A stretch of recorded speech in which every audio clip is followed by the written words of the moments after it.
Chegou a hora da gente tomar nosso café desta manhã. Vamos fazer isso hoje falando sobre um assunto bem delicado, câncer infantil. Os tumores mais frequentes na infância são as leucemias, os que atingem o sistema nervoso central e os linfomas. Nós vamos entender mais sobre esse assunto agora com a hematologista infantil Leandra Queiroz. Doutora, bom dia, seja muito bem-vinda aqui ao nosso programa. Bom dia, é um prazer estar aqui com vocês. Doutora, é verdade que o câncer infantil tende a ser mais agressivo? É porque o tumor, o que é o câncer? O câncer é uma célula que ela não dividiu corretamente, ela proliferou erradamente por um fator genético. E o câncer infantil, ela tem uma característica de células do embrião. Então, essas células estão a todo vapor proliferando. Por isso que ele é mais rápido, não digo mais agressivo, que dá um sinônimo de ruim, porque eles são bem controlados com quimioterapia.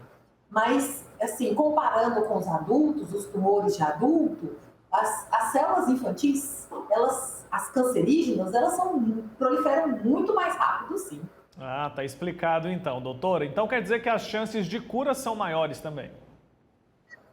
Cura muito boa, assim, a maioria responde muito bem à quimioterapia, uns às radioterapias, em centros especializados, a chance de cura sobe de 80% para cima. Por isso que o diagnóstico precoce, quanto mais cedo diagnosticar, essa chance melhora e sobe mais ainda as porcentagens. Pois é, queria entrar justamente nesse assunto agora, a questão do diagnóstico precoce. No caso das crianças, doutora, como é feito o diagnóstico? É mais difícil por algum motivo ou é mais fácil? Conta pra gente. Não, o diagnóstico precoce, a família, né, ajuda bastante nesse diagnóstico precoce, porque a família, os cuidadores que estão com essa criança, elas identificam alguma coisa que não está normal, né, no dia a dia dessa criança. Então, uma palidez, a criança mais quietinha, a barriga que aumenta mais, a dor de cabeça que muda o padrão, aquele vômito que não é de virose, é aquele vômito pela manhã, de noite. Então, são algumas características que tem que ficar atento, porque elas são pequenas, né? São muito comuns de quadros virais, muito comuns de outras doenças benignas, mas qualquer anormalidade tem que ser levado para examinar e fazer um diagnóstico precoce. Tá certo, para evitar, né, o diagnóstico incorreto, né, uma doença ser confundida com a outra. E os tipos mais comuns são esses que eu mencionei mesmo no início da nossa conversa? Tem mais algum que é considerado mais recorrente? Eu citei leucemias, os que atingem o sistema nervoso central e os linfomas. Explica pra gente, tem mais algum que também seja considerado recorrente nas crianças? Esses são os 3 mais frequentes, né, que tem maior risco na infância. Mas existem outros, né? Sarcomas em adolescentes, neuroblastoma em pequenininhos, 1, 2 aninhos. Tem o tumor de Wilms, que é o tumor de rim, que é muito comum também nas crianças. E existem os outros, né, raros, mas retinoblastoma, tumor de fígado, e são bem mais raros. Doutora, eu queria falar um pouco sobre o câncer de pele. A gente sabe que o sol tem aquele efeito cumulativo, né? A gente já inclusive falou sobre isso aqui no nosso programa. Mas o câncer de pele é considerado raro nas crianças ou não? O pai precisa se preocupar com uma manchinha diferente, alguma coisa?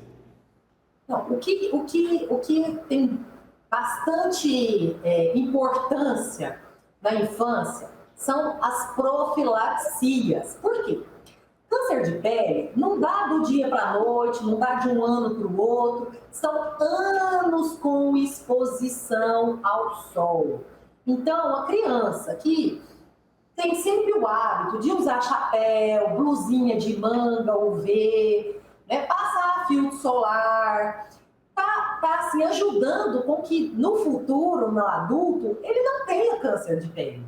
Né? Então, o câncer de pele, ele é uma coisa que a gente vem com os hábitos durante anos e anos. E na infância é muito importante, porque a gente só colhe o que planta, né?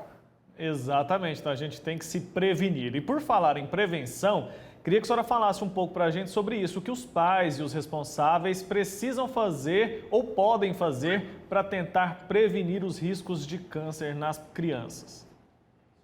Bem, diferente do adulto, o câncer infantil não se previne com hábitos tipo de comida, de sedentarismo, né?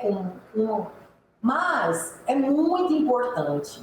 Câncer infantil são doenças genéticas do gene, não são hereditários, muitos, né? Exceto o retinoblastoma, mas não, são doenças genéticas. A criança já nasce com o gene errado.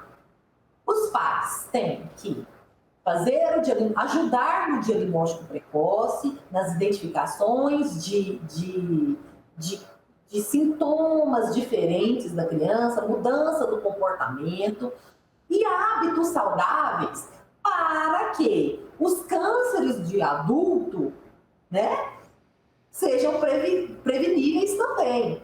Então, câncer de estômago, de boca, pulmão, né, tem a ver com os hábitos, cigarro, comidas exageradas, hábitos errados. E a gente corrige na infância. Então, atividade física, comer bem, expor ao sol de uma forma correta. Ter esses hábitos, começa a prevenção é de infância mesmo, né? E é isso o importante de cuidar. Está explicado, cuidar para que no futuro não exista essa doença, né? Ou diminuir as chances daquele cidadão desenvolver um câncer, que a gente sabe que é uma doença muito complicada, né? Muito séria, inclusive. Fala um pouco para a gente sobre as principais diferenças da doença, do câncer, nas crianças e nos adultos. A forma dela se manifestar, a senhora já mencionou que a velocidade ali, ela acontece de maneira diferente. Existe mais alguma diferença que seja importante a gente pontuar? A reação também da criança ao tratamento e tudo isso? Bem, o tratamento na infância, as crianças vão bem melhor do que os adultos, né? Eles não têm comorbidades como diabetes, hipertensão, ou seja, os órgãos, né, estão saudáveis. Então, a quimioterapia, ela é bem efetiva nas crianças, pouco efeito colateral, quando a gente vê adulto e criança. Tem, mas os adultos sofrem um pouco mais, sim, com as quimioterapias. Fora que os hábitos, né, de comportamento, estilo de vida, tabagismo, álcool, esses cigarros eletrônicos aí que estão na moda, isso afeta, sim. Por quê? Qualquer hábito errado, você propicia a mudança do gene da célula. E é isso que predispõe os cânceres nos adultos. Né? Diferente da criança, que ela já nasce com o gene alterado. Lá, ela errou ali o gene e ela nasceu assim.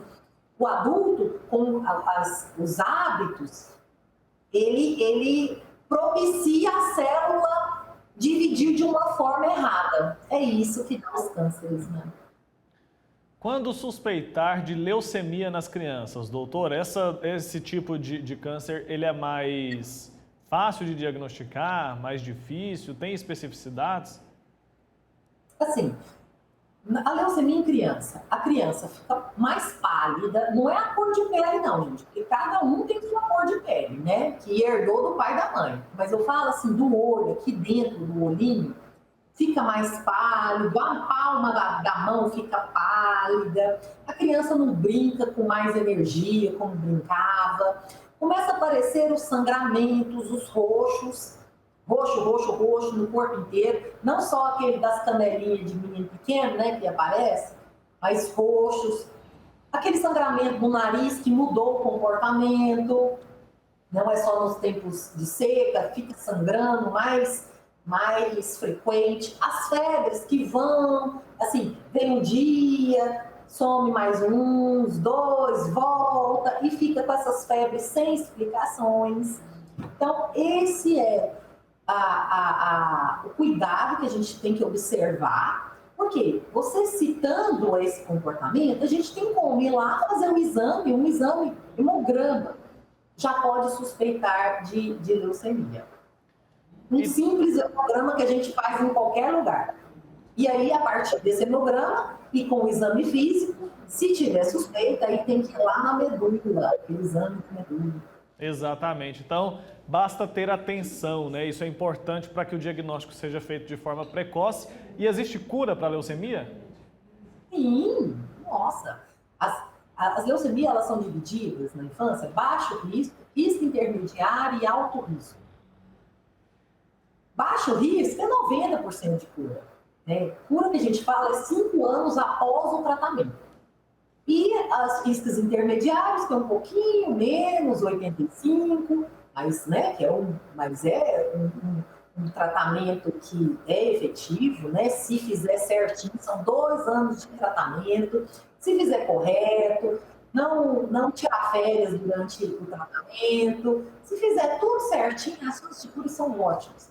Os altos riscos, que são os genes das células que têm características mais resistentes à quimioterapia, esses são os altos riscos. Aí esse sim dá um pouquinho menos de chance, mas tem tratamento, tem solução para todos os tipos. Tá ótimo, doutor. Acho que o recado principal que a gente deixa aqui para quem está nos acompanhando agora é sobre a importância do diagnóstico precoce e também dos cuidados, né, para evitar um câncer no futuro. Obrigado pelo seu tempo. Até uma próxima oportunidade. Obrigada a vocês. Bom dia. Bom dia. Tchau, tchau.